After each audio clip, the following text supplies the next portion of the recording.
Schritt für mich ein, so wie ich für dich eingetreten bin. Hitler जो अपने वक्त का पावरफुल पॉलिटिशियन था, यह जब 1933 में जर्मनी के गद्दी पर बैठा तब इसने इतना ज्यादा तांडव किया था कि यहूदी लोग सिर्फ इसके नाम से कांपते थे। 60 लाख यहूदियों को इसने मौत के घाट उतार दिया था। ये आंकड़ा तो अभी कम है। वर्ल्ड वॉर 2 में इसकी वजह से करीब 5 करोड़ लोग मारे गए थे। वर्ल्ड वॉर 1 हारने के बाद इसके मन में यहूदियों के प्रति और ज्यादा घृणा बढ़ जाती है। तो सवाल रहा ये कि ये यहूदियों से इतना ज्यादा घृणा करता क्यों था? क्यों इसे यहूदी फूटी आंख भी नहीं शोभते थे? तो आज के इस शानदार वीडियो में हम बात करने वाले हैं हिटलर के बारे में। इसके बचपन से लेके इसे खुद को शूट करने तक की पूरी जर्नी इस वीडियो में होने वाली है। हो सकता है कि ये वीडियो थोड़ा शॉर्ट में होने वाली हो, बट हाँ इतना तो कह सकता हूँ कि इस वीडियो को देखने के बाद तुम्हें इसके बारे में कुछ तो जानकारी मिल ही जाएगी। इनफैक्ट ये भी हो सकता है कि इस वीडियो को देखने के बाद तुम्हें किसी और वीडियो को देखने की जरूरत ना पड़े। So now let's begin.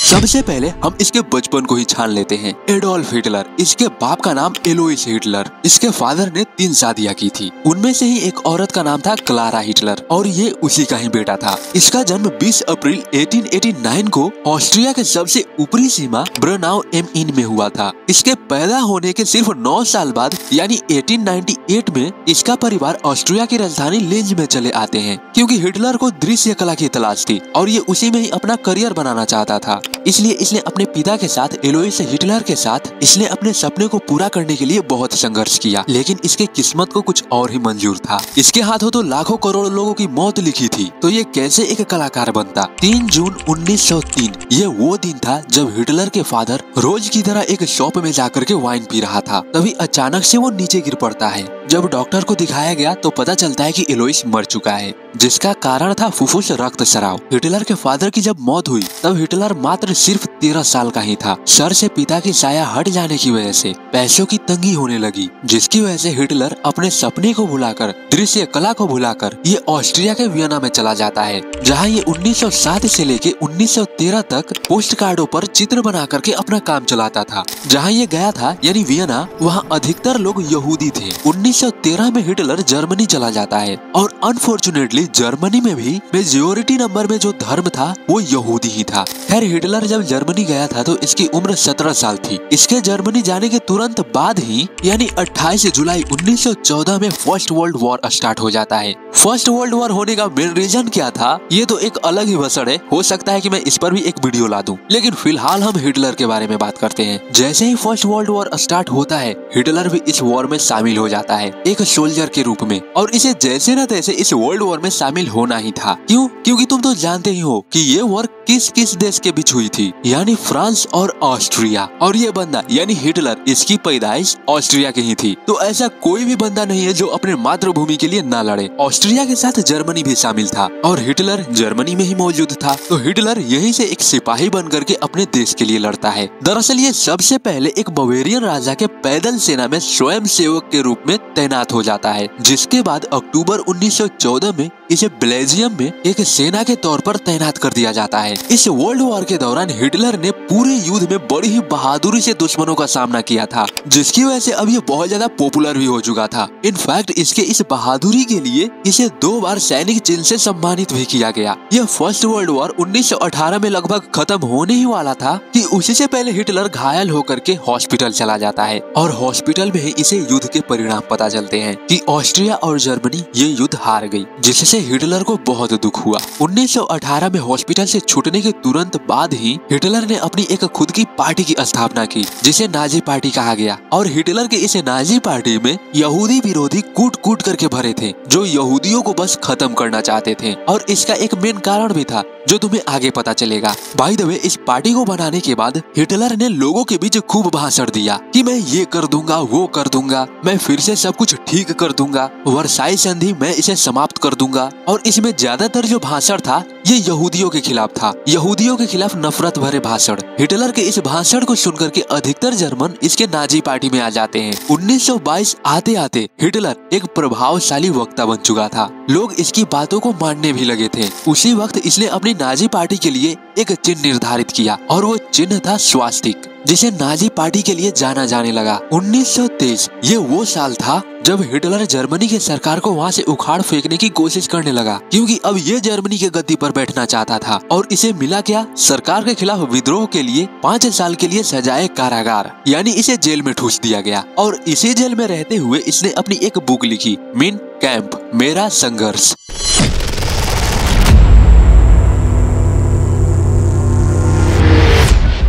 अब जैसा कि मैंने तुमको बताया कि हिटलर 1907 से 1913 तक वियना में पोस्ट कार्डों पर चित्र बना करके अपना गुजारा करता था। और वहाँ पर यानी वियना में अधिकतर लोग यहूदी भी मौजूद थे। और माना जाता है कि यहूदियों के हर चीज के प्रति घृणा को देखकर हिटलर के मन में थोड़ी बहुत नफरत यहूदियों के प्रति जागृत हुई। और इसके इस नफरत के आग में घी डालने का काम ऑस्ट्रिया के 2 राजनेताओं ने हिटलर की इस सोच को बहुत प्रभावित किया। यानी ये 2 लोग भी यहूदियों से बहुत ज्यादा नफरत करते थे। इनमें से एक का नाम जॉर्ज रिटर वॉन शामेरर था। इसका मानना था कि ऑस्ट्रिया में जितने भी जर्मन भाषा बोलने वाले क्षेत्र हैं, उनको जर्मन साम्राज्य में जोड़ देना चाहिए। और इसमें जो यहूदी हैं, ये कभी भी जर्मन नागरिक नहीं हो सकते। और वहीं दूसरे का कहना था, जो वियना का मेयर भी था, जिसका नाम मेयर कार्ल यूगर था। हिटलर ज्यादातर इसके ही भाषणों से प्रभावित हुआ था। इसी की वजह से, इसी मेयर की वजह से इसके मन में यहूदी विरोध भावना उत्पन्न हुई थी। यानी हम कह सकते हैं कि इसे सिर्फ यहूदियों के प्रति भड़काया गया था। लेकिन कुछ ऐसे भी अकाल्पनिक तथ्य हैं जिनसे पता चलता है कि इन सभी की वजह से भी हिटलर यहूदियों से नफरत करता होगा। पहला तथ्य तो ये है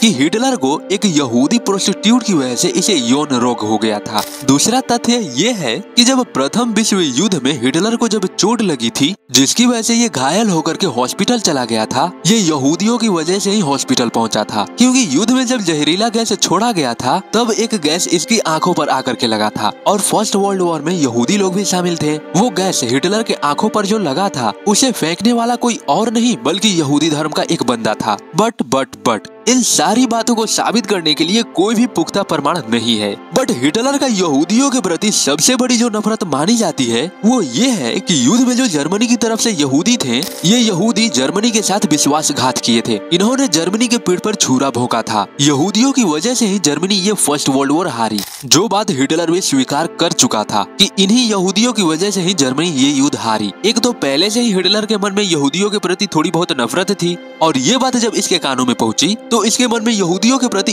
और ज्यादा नफरत भड़क जाती है। यानी ये बात हिटलर के लिए आग में घी डालने की जैसी हो जाती है। लेकिन जब जर्मन सरकार ने इस बात की जांच की कि क्या सच में यहूदियों ने जर्मनी के साथ विश्वासघात किया है, तब पता चला कि ये सारा का सारा आरोप यहूदियों के प्रति झूठ है। यहूदी इस युद्ध में थे तो सही, वो भी सिर्फ 100 या 200 नहीं बल्कि लाख 1.5 लाख के करीब। लेकिन उन्होंने विश्वघात नहीं बल्कि अपनी भूमि के लिए लड़ाई लड़ी थी। लेकिन हिटलर तो अपने मन में बैठा चुका था, ये मान चुका था कि यहूदियों ने जर्मनी के साथ विश्वघात किया है। इन्हीं की वजह से ही जर्मनी ये युद्ध हारी। और जैसा कि मैंने तुमको पीछे बताया कि इसकी नाजी पार्टी यहूदियों से बहुत ज्यादा नफरत करती थी, और यही वो वजह थी। इनफैक्ट हिटलर ये सब जानने के बाद अगस्त 1920 में हिटलर ने यहूदियों को कीड़े मकोड़ों के साथ तुलना किया था उसी भड़काऊ भाषण में, जब ये जर्मनी के लोगों को आश्वासन दे रहा था कि मैं ये कर दूंगा वो कर दूंगा। इसने कहा था कि बीमारियों को तब तक काबू नहीं किया जा सकता जब तक कि आप उनके कारणों को नष्ट ना कर दें। यानी कि ये बात कर रहा था यहूदियों को खत्म करने का। इसने कहा कि यहूदियों का प्रभाव इनको हमारे बीच से हटाए बिना कभी खत्म नहीं किया जा सकता। हिटलर के इसी विचारों से इसके मन में यहूदियों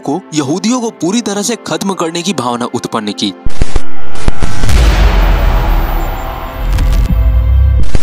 अब जैसा कि पीछे मैंने तुमको बताया था कि हिटलर के जर्मनी के सरकार को उखाड़ फेंकने के मंशा को लेकर के इसे जेल हुई थी। बट ये ज्यादा दिन जेल में रहा नहीं। 1923 में ये जेल में गया और 1924 में ये बाहर आ गया। 1924 में जेल से रिहा होने के बाद हिटलर ने सरकार का तख्ता पलटने के बजाय छोटे मोटे चुनावों में अपना योगदान देने लगा। राजनीतिक सत्ता की तलाश शुरू कर दी और साथ में ही ये अपने नाजी पार्टी को भी मजबूत करता गया। 1930 तक आते आते हिटलर का ये नाजी पार्टी जर्मनी में एक बहुत बड़ी ताकत बन चुकी थी। और जनवरी 1933 में जर्मनी के राष्ट्रपति पॉल वॉन हिंडनबर्ग ने हिटलर को जर्मन सरकार का प्रमुख चांसलर नियुक्त कर दिया। यानी अब ये सत्ता में आ चुका था, ये जर्मनी के गद्दी पर बैठ चुका था। और इसके बाद इसने जो कोहराम मचाया, इसने जो तांडव मचाया, वो इतिहास में शायद ही किसी ने किया होगा। इसने सत्ता में आते ही सबसे पहले इसने यहूदियों को अपना टारगेट बनाया, जैसे आज इंडिया में मोदी के जरिए हमें टारगेट बनाया जा रहा है। इसी तरह या फिर मैं कहूँ कि इससे ज्यादा इसी तरह उस वक्त हिटलर ने यहूदियों को अपने चपेट में लिया था